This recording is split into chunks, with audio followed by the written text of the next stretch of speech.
हम इंसान आज कितने आधुनिक बन चुके हैं। हम धरती के बाहर जा सकते हैं, अंतरिक्ष में करोड़ों प्रकाश वर्ष दूर तक देख सकते हैं। हमारे पास विज्ञान है जो हमें हमारे प्रश्नों के उत्तर देता है।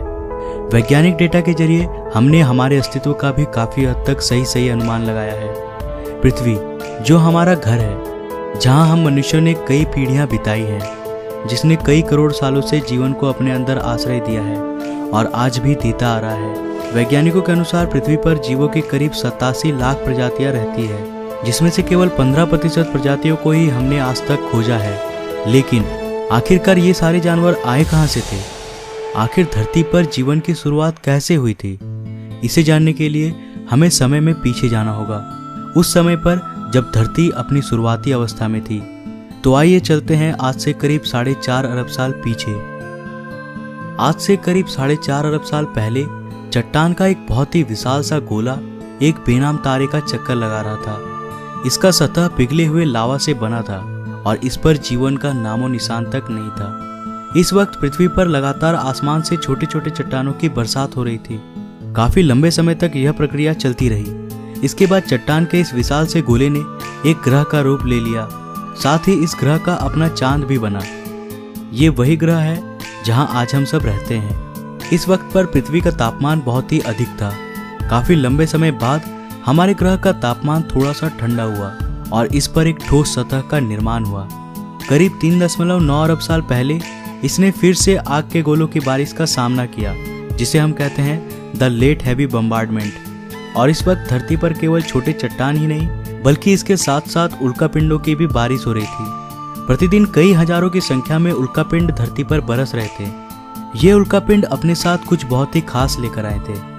इनके अंदर जमी हुई बर्फ के क्रिस्टल्स थी, जिसने हमारी धरती पर समुद्रों का निर्माण किया और साथ ही धरती के वातावरण में नाइट्रोजन गैस भी लेकर आया। पर धरती अब भी बेजान था। यहाँ जीवन के लिए परिस्थितियां अभी भी उपयुक्त नहीं बनी थी। धरती का एटमॉस्फेयर अभी पूरी तरह से जहरीले गैसों से भरा हुआ था। यहाँ वायुमंडल में ऑक्सीजन था ही नहीं और धरती भी चारों तरफ से समुद्र से घिरा हुआ था। पर अब यहाँ परिस्थितियां बदलने वाली थी। करीब 3.8 अरब साल पहले हमारी धरती में एक बार फिर से उल्कापिंडों की बारिश शुरू हुई। पर अब की बार ये पिंड अपने साथ केवल पानी ही नहीं लाए थे, बल्कि ये कुछ बेहद अनमोल चीज लेकर आए थे, जो धरती को जीवन देने वाला था।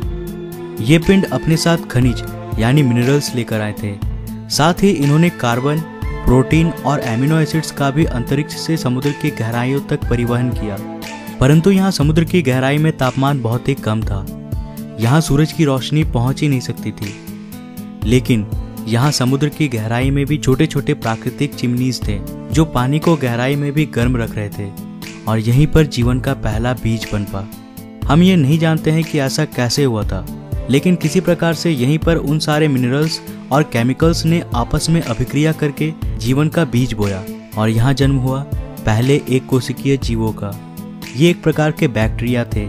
ये बैक्टीरिया समुद्र में बहुत ही तेजी से बढ़ने लगे। अब ये पानी पूरी तरह से इन सूक्ष्म एक कोशिकीय जीवों से भर गया था। कई करोड़ साल बाद, यानी आज से करीब 3.5 अरब साल पहले, समुद्र के अंदर इन बैक्टीरियाओं की संख्या इतनी बढ़ गई थी कि ये आपस में जुड़कर इस प्रकार के पत्थरों जैसी संरचनाओं में बदल गए थे, जिसे कहा जाता है स्ट्रोमेटालाइट्स। ये एक एक चट्टान अपने आप में बैक्टीरियाओं की एक पूरी बस्ती थी। ये बैक्टीरिया सूरज की रोशनी को भोजन में बदलते थे और इस प्रक्रिया को हम बेहतर रूप से जानते हैं प्रकाश संश्लेषण के नाम से। इसी प्रक्रिया में ये एक उत्पाद, एक बाय प्रोडक्ट को निकालते थे, एक गैस, ऑक्सीजन। इन सूक्ष्म जीवों ने धरती पर एक सबसे अनमोल चीज का निर्माण किया, जो धरती में जीवन को पनपने के लिए सबसे ज्यादा महत्वपूर्ण था और वास्तव में इसके बिना धरती पर कोई जीव जीवित नहीं रह पाता। करीब 2 अरब सालों तक पृथ्वी के वायुमंडल में ऑक्सीजन की मात्रा लगातार बढ़ती रही। आज से करीब 1.5 अरब साल पहले धरती में अब भी किसी प्रकार का कॉम्प्लेक्स लाइफ विकसित नहीं हुआ था और ना ही धरती पर इतने बड़े बड़े महाद्वीप थे। धरती पर केवल छोटे छोटे द्वीप थे जो चारों तरफ से पानी से घिरे थे। मगर अब धरती के क्रस्ट में हलचल होने लगी। इससे धरती की सतह कई सारे टेक्टोनिक प्लेट्स में टूट गई। फिर इन प्लेट्स में मूवमेंट के कारण ये सारे छोटे छोटे द्वीप आपस में जुड़ गए और एक सुपर कॉन्टिनेंट का निर्माण किया, जिसका नाम था रोडेनिया। इस वक्त धरती का तापमान 30 डिग्री सेल्सियस था और धरती का एक दिन 18 घंटों का था। मगर अब समय के साथ यहाँ परिस्थितियाँ बदलने वाली थी। आज से करीब 75 करोड़ साल पहले धरती की रूपरेखा बदल रही थी।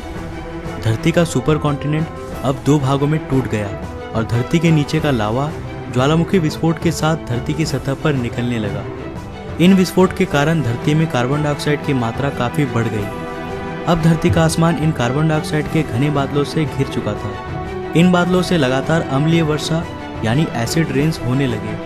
इससे धरती के वातावरण का अधिकतर कार्बन डाइऑक्साइड धरती के चट्टानों पर कार्बन के मोटे मोटे परत के रूप में जमने लगे, जो इस बारिश के पानी के साथ बरस रहे थे। इससे वायुमंडल में कार्बन डाइऑक्साइड की मात्रा में भारी कमी हो गई और अब धरती का वायुमंडल सूरज की गर्मी को रोकने के काबिल नहीं रह सका।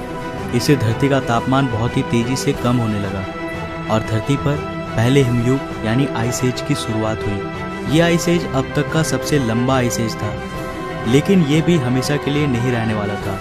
समय के साथ साथ वायुमंडल में कार्बन डाइऑक्साइड की मात्रा फिर से बढ़ने लगी और पृथ्वी का तापमान फिर से बढ़ने लगा। इससे धरती पर जमा बर्फ धीरे धीरे पूरी तरह से गलने लगा और पृथ्वी फिर से सामान्य रूप में आने लगी। लेकिन उन सिंगल सेल बैक्टीरिया का क्या हुआ जो आइस एज के आने से पहले समुद्र में थे? आज से करीब 54 करोड़ साल पहले अब धरती का सारा बर्फ पूरी तरह से पिघल चुका था।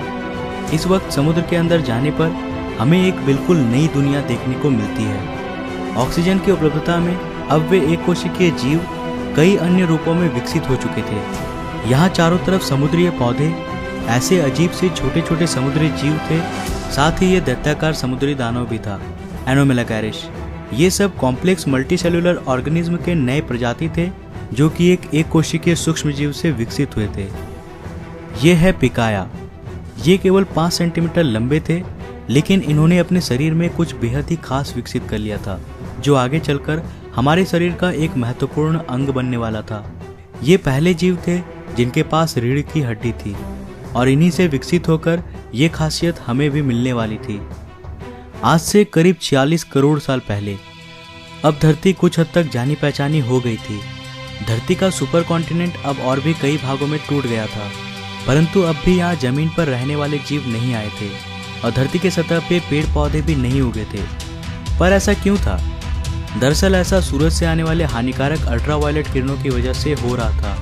पर अब धरती के वायुमंडल में एक नए परत का निर्माण हो रहा था, जिसे आज हम कहते हैं ओजोन लेयर। वायुमंडल के ऑक्सीजन सूरज के अल्ट्रावायलेट किरणों को सोखकर ओजोन गैस में बदलने लगे थे। इसने धरती के चारों ओर एक चादर का निर्माण किया, जो हमें सूरज के अल्ट्रावायलेट रेडिएशन से आज भी बचाता है। इसके कारण अब धरती की सतह पर नन्हे शैवाल फल फूल सके और ये ही धरती के पहले लैंड प्लांट्स बने। समुद्र में रहने वाली ये मछली टिकटैलिक, जिसने पहली बार समुद्र से बाहर आने का निर्णय लिया, इसने अपने फिन्स का इस्तेमाल पैरों के रूप में किया और समय के साथ ये जमीन पर ज़्यादा देर तक रहने लगा, जिससे इसके अंग काफ़ी विकसित हो गए। करीब 1.5 करोड़ साल के विकास क्रम के बाद ये जानवर अब पूरी तरह से जमीन में रहने लायक बन चुके थे और इन्हें कहा जाता था टेट्रापोड्स। आज से करीब 36 करोड़ साल पहले ये टेट्रापोड्स पूरी तरह से विकसित हो गए थे और अब ये पूरी तरह जमीन पर रहने वाले जीव बन गए। ये ही वो जीव थे जो आगे चलकर डायनासोर्स, बर्ड्स, मैमल्स और अंत में इंसानों में विकसित होने वाले थे। यहाँ से एक नए प्रजाति की शुरुआत हुई, लेकिन अब धरती का बुरा वक्त आने वाला था। समय के साथ जीवों की विकास प्रक्रिया जारी रही, लेकिन साथ ही धरती का वातावरण भी बहुत तेजी से बदल रहा था। एक बार फिर से ज्वालामुखी विस्फोट के कारण धरती का तापमान बहुत ही बढ़ गया। इससे धरती पर बहुत बड़ा अकाल पड़ गया। इस अकाल में लगभग सारे पेड़ सूख गए और धरती पर जीवों की कुल 95% आबादी साफ हो गई। इस अकाल में कुछ जीव ही जिंदा बच पाए, जिन्होंने जिंदा रहने के लिए कुछ भी खाना शुरू कर दिया और गर्मी से बचने के लिए जमीन के अंदर रहने लगे। पर समय के साथ साथ फिर से परिस्थितियों में सुधार आया। धरती का वातावरण फिर से सामान्य हो गया। आज से करीब 20 करोड़ साल पहले अब धरती की रूपरेखा काफी हद तक बदल गई थी। ज्वालामुखी विस्फोट से नए भूभागों का निर्माण हुआ, जिन्होंने आपस में मिलकर एक सुपर कॉन्टिनेंट का निर्माण किया, जिसका नाम था पेंजिया। अब धरती अंतरिक्ष से काफी हद तक आज की जैसी दिखाई देती थी। इतने बड़े अकाल के गुजरने के बाद धरती वापस से सामान्य हो गई। सतह पर फिर से नए पेड़ पौधे उगने लगे और धरती पर जो 5% जीव बच पाए थे वे अब विकसित हो चुके थे और एक बिल्कुल नए प्रजाति का जन्म हुआ था जो आने वाले समय में धरती पर अपना शासन चलाने वाला था। वे थे डायनासोर्स। डायनासोर्स असल में उन्हीं 5% रेंगने वाले जीवों से विकसित हुए थे जो उस अकाल में खुद को किसी प्रकार से बचा पाए थे। डायनासोर्स के भी कई प्रजातियां थी, कुछ शाकाहारी थे तो कुछ मांसाहारी। कुछ डायनासोर्स बहुत ही शांत स्वभाव के थे तो कुछ बहुत ही हिंसक। डायनासोर्स ने भी काफी लंबे समय तक धरती पर राज किया। करीब 11 करोड़ साल तक ये धरती पर फल फूल रहे थे। पर इसके बाद क्या हुआ? सारे डायनासोर्स कहाँ विलुप्त हो गए और इंसान कहाँ से आए? ये हम जानेंगे अगले एपिसोड में। तो आज के लिए बस इतना ही। अगर आपको दूसरा एपिसोड चाहिए तो इस वीडियो को लाइक करो। अगर इस वीडियो में कुल 2500 लाइक्स मिलते हैं तो मैं इसका नेक्स्ट एपिसोड भी जरूर लाऊंगा। तो वीडियो को ज़्यादा से ज़्यादा लाइक करो और शेयर करो। अगर आप नए हो इस चैनल पे तो ऐसे ही और एक्साइटिंग वीडियोस के लिए चैनल को अभी सब्सक्राइब कर लो, साथ ही नोटिफिकेशन बेल को भी ऑन कर लो। मैं मिलता हूँ फिर से एक नए एपिसोड के साथ। तब तक के लिए बाय।